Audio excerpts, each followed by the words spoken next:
Good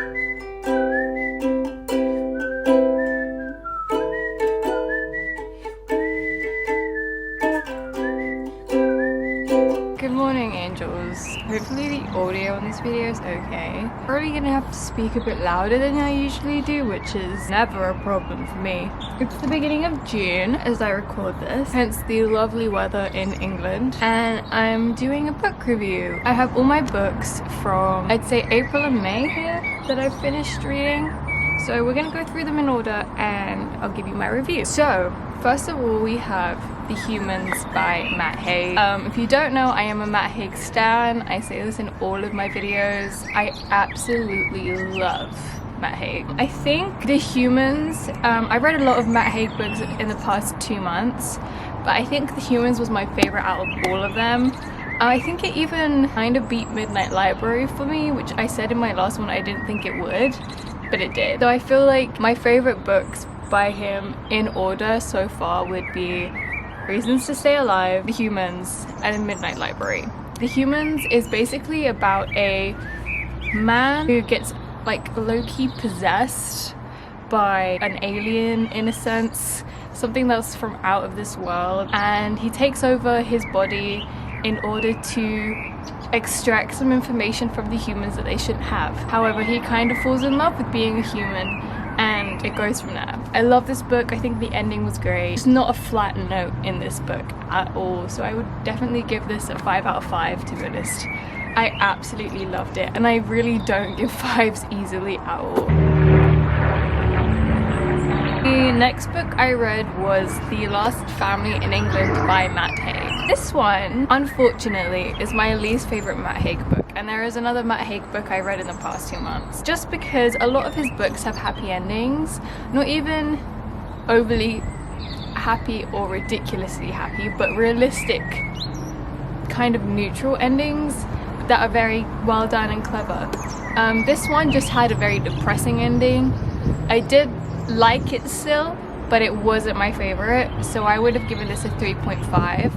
Again, still amazingly written, just not my favorite of his. Oh, by the way, the book is about, it's from a dog's point of view, and it's how he has to save his family from falling apart. That's pretty much it. Next, I took a break from the Matt Haig books, and I got The Body Keeps the Score by Bessel van der Kolk. It's a book about trauma and how our body stores trauma and how we can essentially get trauma out of us physically.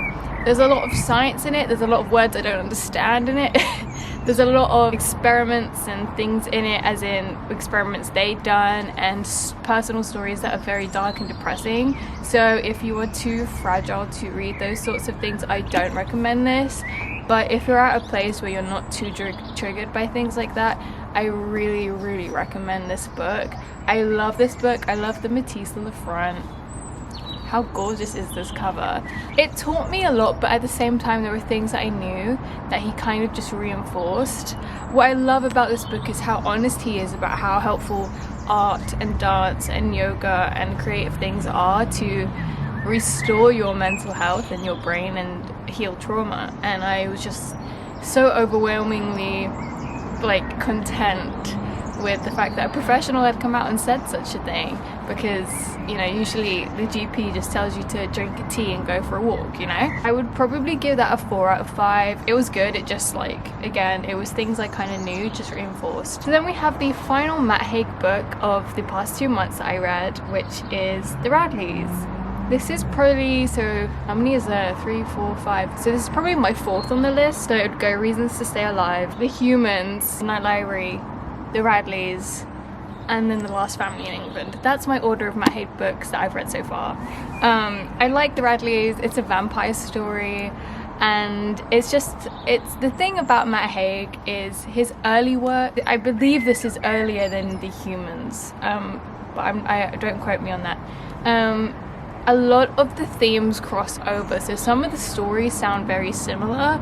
I'll give an example which isn't too, you know, spoilery, but in all of these contain families, and in all of them there is a son who is suicidal, and you know, most of the time in the books the same kind of things happen with that character, and so I like the difference in the stories, in the families, and maybe that's his goal, is to portray the same families in different scenarios. I'm not so sure, but again, it was just so brilliantly written and fun, and I love his books, so I would give this a 4 out of 5. It was very good. Next, my mother forced me to read this, so if any of you judge me, fair enough, to be honest. I was dribbled everywhere. Oh no. So we've all heard of The Secret, which is a book slash documentary about manifestation and how you can manifest anything in your life. Although I agree with that, The Secret, the documentary, and this book, borderline sociopath, because she is very tone deaf, and by she I mean Rhonda Byrne, and very ignorant and arrogant in her, not in her way of writing, but I guess the way she phrases things. For example, she'll tell you that you can cure cancer with your brain, and it's just like, yes, positive thinking is life-changing and amazing and can turn things around in a sense, to a degree. Do I think you can cure a terminal illness purely by thinking, I don't have this terminal illness? But it was just very ignorant to people who don't have money, and ignorant to people who have been through abuse, and ignorant to so many groups of people. And this one specifically isn't The Secret, it's The Secret to Love, Health and Money, so it's a very specific version of the same book by the same author. Very basic for such a big book, just so simplistic. And I always say that about work on manifestation, like, these people aren't telling us things we don't know anymore. I severely judge the angle she comes at it from. You know, she'll say things like, don't manifest someone who isn't for you, but you can manifest anyone. As a collective in the world, we have reached a point where manifestation is so worldwide known and accepted, and the rules kind of cross over, and we're not so sure about the dynamics of it and how it exactly works, and what's allowed and what's not allowed, and if everything's allowed, and who's in charge, and what gets, you know, what is deemed as bad and negative, and what's deemed as normal and appropriate. And I think we just need to lay off a bit and just do what we want and live for ourselves, and not the yeah, exactly, that man agrees with me, and not live for the collective or people like this, because people like this are so insufferable. I'd give it a 3 out of 5, just because the basic initiative of manifestation is correct. Absolutely, it's been proven multiple times. I do it myself a lot. How do you think I've met Timothy Chalamet 3 times? But I don't know, it just, I don't know, I feel iffy about books like that. So then we have Art of Dreaming by Carlos Castaneda. This book I expected, wow, you can hear all the London sounds right now. This book I expected to be about the science behind dreams, or facts behind dreams, or just anything about dreams. And what this book actually was Carlos, the guy who wrote this, his experience with, I can't even tell you, it still baffles me, with essentially like dream masters. They have a real name, I just can't remember it. And dreams as a whole goes into different realms. He meets like fake people.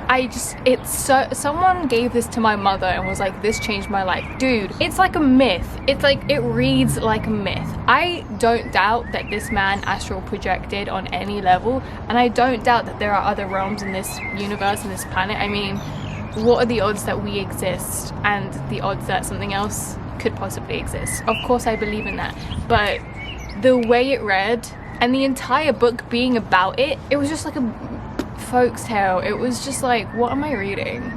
Like, I was just confused the whole way through. It's not life-changing. Whoever says that is just so full of bullshit. I'm sorry.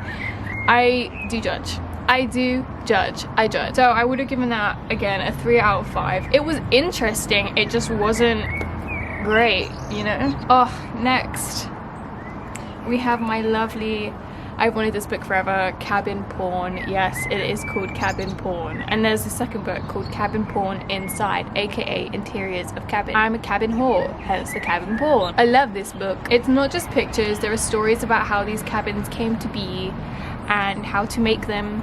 And I got it to give to my father because he and I are going to make a cabin for me in Canada when I'm old. Make that sound like I'm not almost 20. I mean, by this time this is out, maybe I am 20, who knows. I'm unpredictable like that. But anyways, honestly, I'd give this a 4 out of 5. I just kind of wish, the only thing I would change about this book is that I wish it was hardback first of all, and I wish it was bigger, like a coffee table book.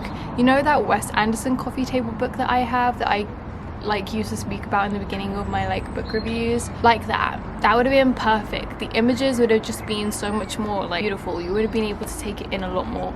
And I love matte books, but maybe it would have been better in glossy. So that is getting point deducted for that alone. Oh, this next one.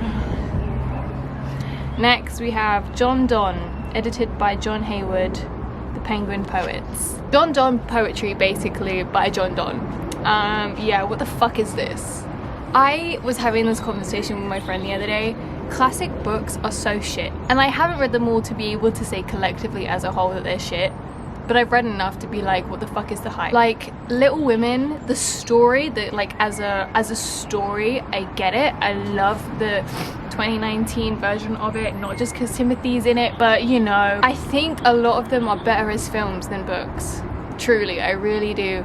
And things like, oh, there's just so many that are just awful, and they're not even written that well. Like, what the fuck? Like, this isn't even, like, I know it's old English, but it's not readable, and maybe that's just because I don't fucking understand it. But all of this book in particular was about love, their love poems, heartbreak poems. It's nothing, like, I used to write poems to my boyfriend when I was 14, and those are better than this. I have an extremely love-hate relationship with poetry as a whole, so classic poetry is just so, I struggle with it, because poetry I hate. It's not even a love-hate relationship, it's just I hate. Because with the surge of people like Rupika, and no hate to these people whatsoever, but so many YouTubers or whatever have come out with like poetry books, it's so fucking cringy. I'm so sorry. I know you put your heart and soul into it, but I am not a fan. I hate it. I hate it so much. I can appreciate the art behind it because I used to love writing poetry, but would I ever show a soul that shit? Fuck no, absolutely fucking not. That shit's embarrassing as fuck. And I have the Rupika books. I was in my Rupika era for a good long time, okay? 3 out of 5. It's not awful, I just don't like it. Then we have my final book, the book I just finished yesterday. My Year of Rest and Relaxation by Etessa Moshbach. This fucking book, if you don't know about this book, do you live under a rock? Anyways, I needed to see what the hype was about. I went to my local bookstore and I was like, none of these books make me excited.